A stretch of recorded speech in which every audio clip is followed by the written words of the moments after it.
Welcome back to the final entry in FebWHOary 2024. I'm going to be discussing 10 bands to check out if you happen to be a fan of The Who. It's going to be in 3 sections: British Invasion, Freak Beat, Mod. Those aren't the 3, that's the first one. It's just 3 labels that nebulously are associated with each other and happen to be Who related. Second's going to be Proto-Prog and Prog proper. That's not the following, that's 2 in 1. I'm bad at labels. And the third one will be Further Reading. That'll probably be the most interesting one. Not gonna get too fancy with the editing on this one. I hope y'all enjoy this, and I hope y'all find some music that you otherwise wouldn't have found. Let's go. First up, The Creation. This fellow mod group put the art in art pop. Their most known tracks very comparable to The Who's early period, to the point that the two are easy to mix up with one another within their inclusion on the Rushmore soundtrack. Same old song, the same old song.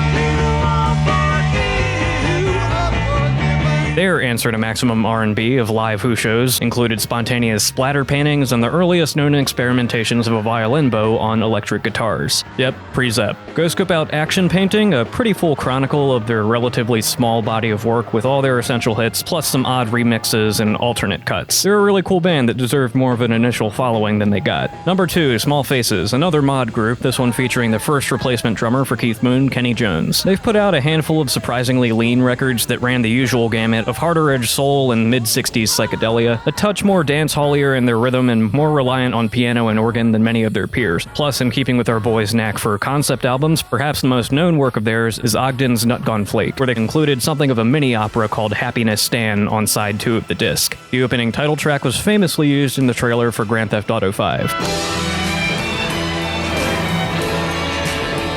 Band 3 is The Action. They tragically put out very little in its initial garage form, later making a prog turn as Mighty Baby, but The Action made such an impact on those who found them early on that when they performed with Phil Collins many years later, dude said it was like performing with the Beatles for him. All you need to do is listen to this demo comp to get it. Rolled gold. I've listened to this thing so many times and have yet to get bored of it. The songs range from powerful, triumphant ballads to freakier, exotic psych jams. Lives up to the title, listen to it ASAT. The Pretty Things are frequently brought up for SF Sorrow, a feature-length rock opera that predated Tommy by about half a year. There's debate as to how much Pete himself was inspired by this, but overall it's a compelling piece of obscure 60s rock that's worth giving a spin, with substantially more Liverpool harmonies than you expect going in. SF Sorrow is born. I also recommend the 2 albums before SF, more in line with the fuzzier pop that we've been talking about so far. Of course, it's impossible to talk about the conceptual wave without looking at the symphonic brilliance of the Moody Blues. Days of Future Past was every bit the stepping stone of album rock as Tommy, Sgt. Pepper's, and Dark Side of the Moon, taking advantage of full orchestral arrangements and threading a loose day-to-night narrative front to back. It's rightfully dubbed Proto-Prog, a pillar upon which full-throttle progressive rock would later rest. And yes, that means I'm of the belief that by proxy and sheer diversity of style on the record, Tommy should also be called Proto-Prog, at minimum. Much as Wikipedia will tell you otherwise. Fight me. But yeah, anyway, Moody Blues has a hefty stretch of work that expanded on the day's formula, and while none of them quite reach the heights of Nights in White Satin, they're consistently engrossing and beautifully produced.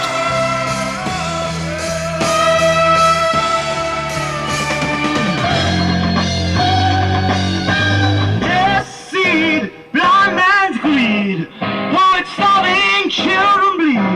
Nothing he's got he really needs.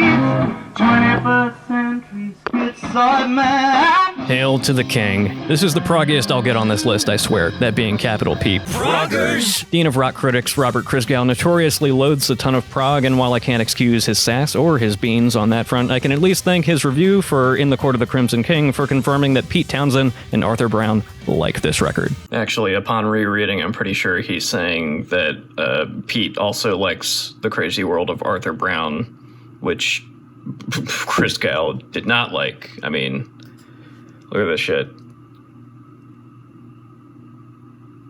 Why wouldn't this not be his cup of tea? Elsewhere, Pete cited calling it an uncanny masterpiece, and it is. Some of the hardest noise to hit vinyl till proper heavy metal cropped up, buffered by genuinely haunting crossovers into jazz, folk, and dirgy balladry. It elevated the hard rock formula to new heights and is a required listen for, well, everyone in my goddamn opinion. Further reading on this band can be found in Red and Discipline, both showing just how shapeshifty this band could get. Speaking of further reading, we have reached the final section, also called Further Reading. First up on this part, The Jam. The mod revival of the late 70s and early 80s was best encapsulated in Paul Weller's effort to recapture his favorite era of music. The sharp threads, the danceable pop songwriting, and a heavy emphasis on England's working class, all packaged in a way that was flush with emerging punk and new wave music. The Who's early period has since been labeled proto-punk. Consider this the full-on punk offspring. I adore this group. In the City, Setting Suns, and Sound Effects are a trifecta of awesome, well, jams. And That's Entertainment in particular is straight up one of the most beautiful examples of early alt-rock that you'll find.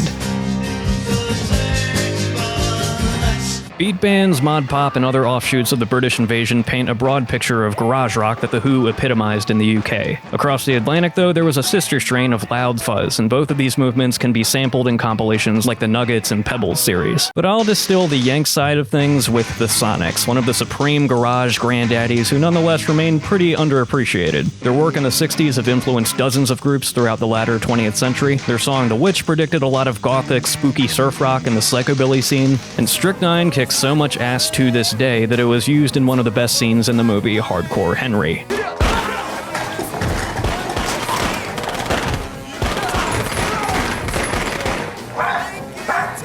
Not an amazing film, but a pretty fun one, and this one sticks out in my mind the most because, again, this song is just that fucking good. Second to last on this list is Blur. Long before he created one of pop's most volatile collaborative spaces with Gorillaz, Damon Albarn fronted a major figure in the Britpop scene. Where Oasis and Suede leaned into the glammier, more sentimental side of their musical inspirations, Blur went for the harder, quirkier side, evoking, of course, The Who, Small Faces, The Kinks, and The Jam. Modern Life is Rubbish is a love letter to the UK's underbelly, taking swings at their present in a way that was both vintage and fresh, and using these ingredients, they further explored the new directions of the time in park life. Okay, here's the big one. I call it the big one because at the time of recording this is my favorite band. Point blank period. And without further ado, I bring you guided by motherfucking voices!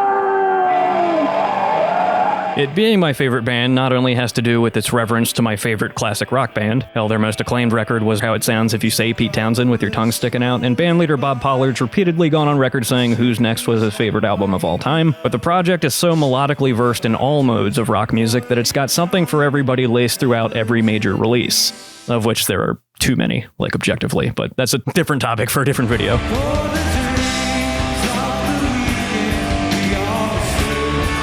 Going by Bob's other early moniker for GBV, the Drunken Who, you can also see the appeal. Stadium-sized anthems, explosive power chords, mic spinning, windmilling, and bottomless light beer out of an onstage cooler. This is from a generation that grew up on rock radio and cut out a path of their own with whatever tools they had at their disposal. I've talked about the band before, I'm talking about them now, and I'll no doubt talk about them again, this year not least of all. I cannot say enough good things about this goddamn group. But to tie everything back to this month's theme, my love for them nonetheless has everything to do with my own musical coming of age with The Who.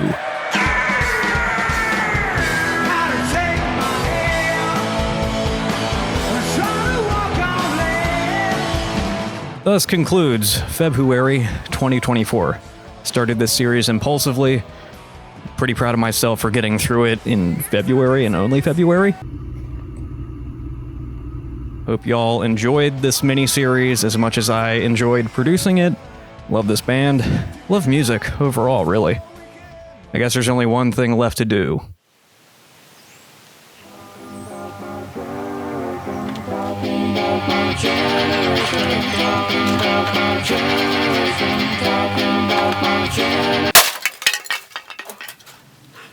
Man, what an expensive bit.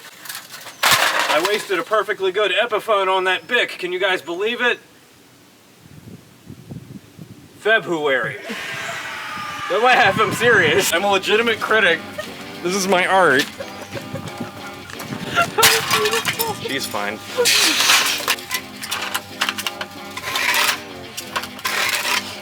This boat doesn't work. Everything I needed it to be. Everything you needed it to be, huh? Mm-hmm. I think I can still play this. Definitely. Whatever, people. This is a song from the motherland. Are you ready?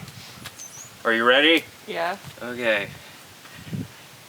Pick the rice, make the patty. I have an uncle, he's Irish, and his name is also Patty. It's Why are you laughing at the music of my people? I hate you so much. I hate myself more than you could ever know. Okay.